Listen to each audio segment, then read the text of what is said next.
Hello again, I'm Robert Fithin with just a few vinyl finds that I've made recently, including a couple Peebles records, a record that looks like a pizza, something that could be considered part of the Beatles canon, even though it was never re-released. It was advertised on the back of a lot of Beatles albums. I finally got my hands on that for a whole dollar.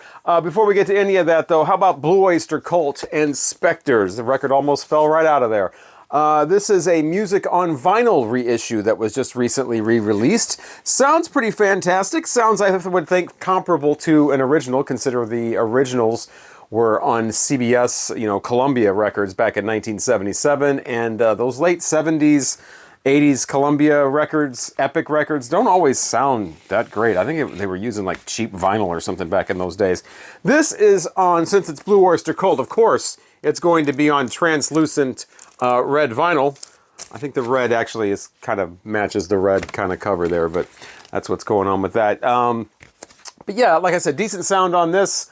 It's a great way to get this because you get the nice pretty vinyl and you get great tunes on here from Blue Oyster Cult. This is probably not my, I don't know if this is my favorite Blue Oyster Cult album or not, but this is definitely the one that I am most familiar with. This is the first one I ever had. I had this on CD, and you get Godzilla. Go, go, Godzilla, there goes Tokyo, which is just kind of a goofy song, but people love that song. We used to play that on the radio all the time. Going Through the Motions is on this too, which was the single, which is a really poppy, like bouncy keyboard kind of song for them, about a relationship, It's not anything evil or nocturnal or, anything like that. There are songs like that on here, but Going Through the Motions just... If you didn't know that was Blue Oyster Cult, you probably wouldn't think it was. But you do have Nosferatu on here wrapping it up. You got a woman on here getting so upset. She's got fireworks shooting off in her head. You've got, the mistress Celine on here. He's searching for her. Golden Age of Leather always made me think of the Mystery Science Theater 3000 theme. It's just the way that he's singing in that. But yeah, so, it's not...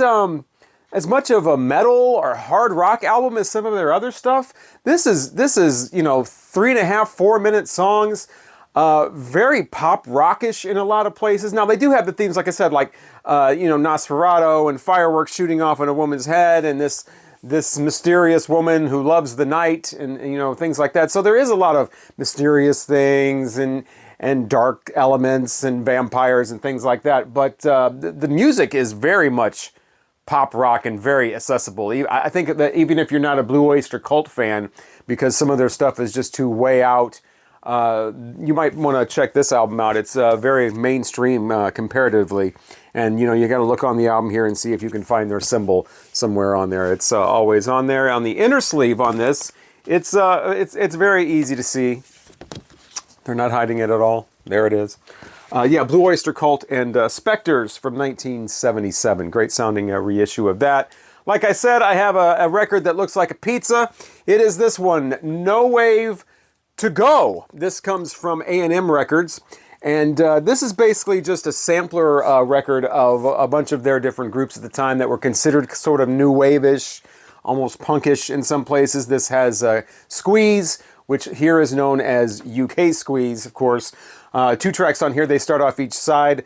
Strong and Reason starts side 2. The whole album begins with Take Me, I'm Yours. I definitely prefer the Take Me, I'm Yours song from those guys.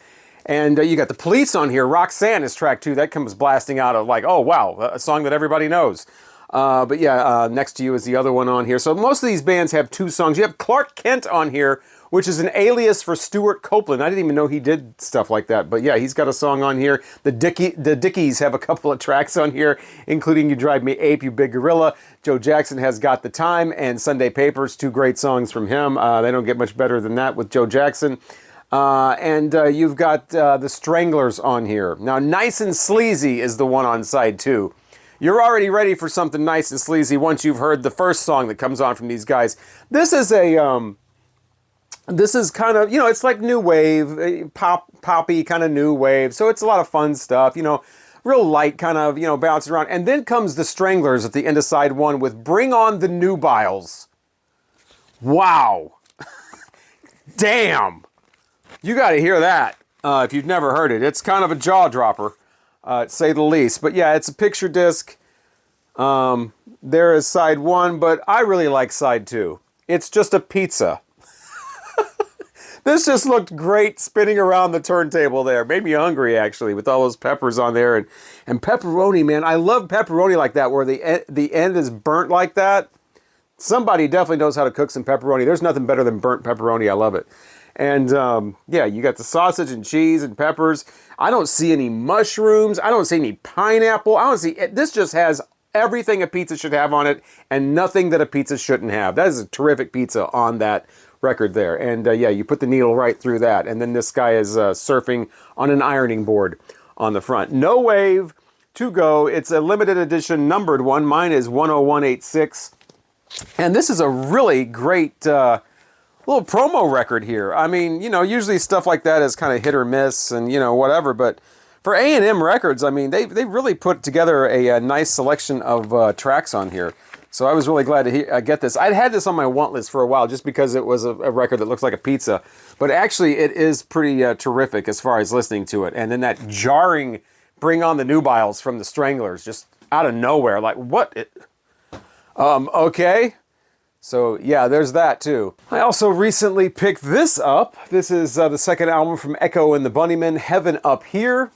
And I had reviewed this before I ever had this album. I did that thing a few months back where I solicited people who watch my channel to suggest albums for me to review. And it was David Ellis who suggested I listen to Echo and the Bunnymen. So I streamed it, of course, 2 or 3 times and then gave a quick review of it. I remember being a little bit surprised by the sound. I was only familiar with a couple of songs from Echo and the Bunnymen and was never really impressed with these guys at all, especially the Lips Like Sugar. I never cared for that at all.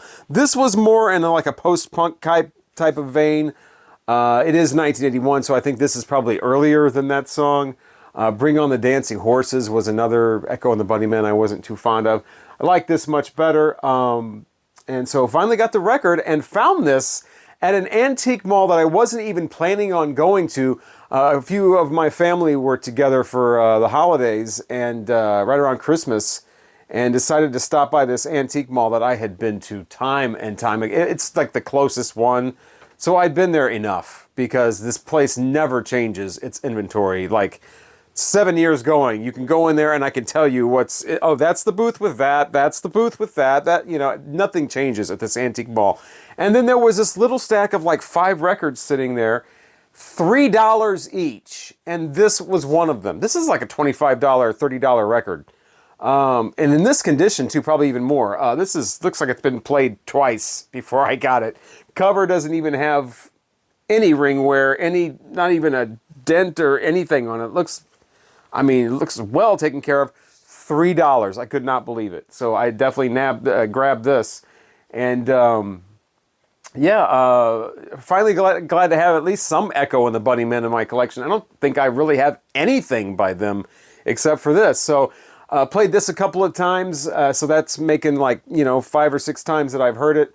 And at this point. And, it's great. It's not that memorable. I'm not really catching on to any of the songs except for A Promise. That one seems to stand out. Last song on side 1. I don't know what the singles were. That was probably one of them. But yeah, Show of Strength kicks it off. I don't even remember Over the Wall. You could read some of these styles. I can't even tell you what these songs sound like. I've heard them like five or six times at this point. But it is nice to listen to while you're listening to it, I guess, if that makes sense. Definitely, and I think I mentioned this in my other review too, I'm picking up YouTube vibes a lot, especially the guitar. That kind of thing. I know these guys started off right around the same time as U2. U2's second album came out in 1981. This is their second album from 1981. So I don't know who's copying off of who, or maybe the sound was just in the air. And they got a hold of it. Vocals have a little bit of a Bono sound, a little bit of a Robert Smith sound as well, I was catching on, which The Cure pretty much started around the same time too. I think they were maybe a year earlier with their debut. I think that was like 79, right? So their second album would have been 80. But yeah, so Echo and the Bunnymen, Heaven Up Here, decent album, decent listen, not something I'm going to go running towards and be like, oh my God, I'm a new huge fan of Echo and the Bunnymen. I got to have everything they ever did now. but I'm glad to have this, so at least I have some representation of them in my collection somewhere. Because like I said, I don't even have a CD. I don't even have a 45. I don't have anything from these guys until I got this. And got this, again, great condition. Not even a click or a pop when I'm playing it. $3. Don't you just love when that happens? A couple of really great albums from Ann Peebles. One of my absolute favorites, but her stuff is so hard to find in great condition. Then you do find it in great condition, especially this one. You're talking triple figures. We're an original. So here's a reissue of This Is Ann Peebles. Of course, when it's This Is Ann Peebles, it is her debut. All kinds of great music on here. I love, this is, first of all, this is on High Records. And the reissue has, I think, this label for High that isn't a real thing, except for on the reissue. Look at that. I really like it, though, the pink and orange. I looked this up, and the original just has the regular High label, the white one with the red High on it, and that's it. But that is really cool right there. I love the pink and orange thing going on there. But, yeah, so great album from Ann Peebles. Great way to start off her career. She is from Chemlock, Missouri. Started off her career in East St. Louis, Illinois. Started playing clubs in St. Louis. And then, of course, went to Memphis, and that's where she got the recording going and got the album started. She is in the Memphis, that Memphis Walk of Fame, even though she is from the St. Louis area. Just know that. You know, come on, great tracks on here. I mean, I could read names, but if you don't know the tracks, you're not going to know what they are just by the names. But just trust me, she's got the High band backing her up on both of these albums. You got Leroy Hodges on bass. You got Howard Grimes on drums. Like I said, the whole Memphis rhythm section, the whole High Records Memphis section on there. You got Willie Mitchell producing. Now, that's a lot of the team that is on, that's responsible for the sound of a lot of the Al Green albums as well. So if you love Al Green and that 70s sound that he's got, check it out with a female vocalist who's incredible. That's what Ann Peebles records are. And so this is Ann Peebles. Now this one, the thing about this one is it does have some covers on here. Like she does a couple of Aretha Franklin songs. She does Chain of Fools. She does Respect. Don't cover Aretha Franklin. That's just the rule. She's also got Rescue Me, which a lot of people think is Aretha Franklin. The original, the hit version of that is Fontella Bass. She is also from St. Louis. But yeah, a lot of great tracks on here. And Walk Away was a single. And that's one she's had enough. She's just going to get up and walk away. Questionable sound quality, and literally questionable, because the question is, does the master sound like that? Everything I've ever heard these recordings on, her voice is distorted. Her voice is overdriven. It's cranked up too much, and it distorts. It's the same way on this album, but it's that way on everything I've ever heard these songs on. The CDs, the CD compilations. I don't know about the original because I don't have that, but so I think that's a product of the recording itself and not the pressing. Here is the other Ann Peebles, Straight from the Heart. Oh, by the way, I wanted to mention too, this album has a few songs that are in common with her Part-Time Lover album. So you might want to check before you get both of those, because you're going to have like 5 or 6 songs the same, repeating. This is from 1972. That one is from 69. And this one is just stellar all the way through. Not a lot of cover songs. She's definitely not trying to be Aretha Franklin. Slip, Trip, Fell in Love. Oh, my favorite on here, though. I feel like breaking up somebody's home. Don't break it, don't lying around home alone. Yeah, you got to check that out. I take what I want. Only a woman can get away with singing a song like that. Somebody's on your case, you better find out, you better recognize, you better make sure your wig's on straight and you got your act together, because somebody is on your case. What you laid on me. Wow, you know she got it good because she's in love now. What you laid on me, man. Whoa.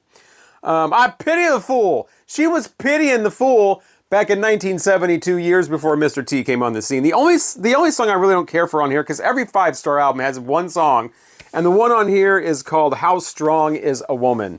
And that's all about how, a woman is only strong as the man she's got, and women just need a man. You got to have a man in your life. You don't have a man in your life, you're nothing. And the man, makes up for your, how happy you are, and how much of a woman you are is dependent on the man you have and all that. No. The covers on these could be a little better. These are not, that's not a skin tone on there, and this whole background background here would be kind of tricky to reproduce, and I think that's what they've done. They've basically made a copy of something, and it's just not the best. But I do love this is a Fat Possum reissue. I love their slogan here. We're trying our best, it says on the sticker. What the hell kind of a slogan is that? Fat Possum Records, we're trying our best. I mean, come on now, guys. Let's give us, why don't they just call it, give us a break. Hey, cut us some slack. Possum Records, cut us some slack. You know, come on now. You can come up with a better slogan than that. All right, final record is from, well, the question is this part of Beatles canon? I noticed it wasn't part of the Beatles mono box set here, right? But it is on Capitol Records, and at least the copy that I have is in mono. I'm trying to like get this out of here while I'm talking. It's a tight fit. But I wanted to show you what I'm talking about here because, you know, they're reissuing all the Beatles stuff, but they've never reissued this particular. All right, you son of a bitch, get out of there. As I was saying, they never have reissued this one, but it does show up on some Beatles albums. Of course, not that one. Oh, there it is.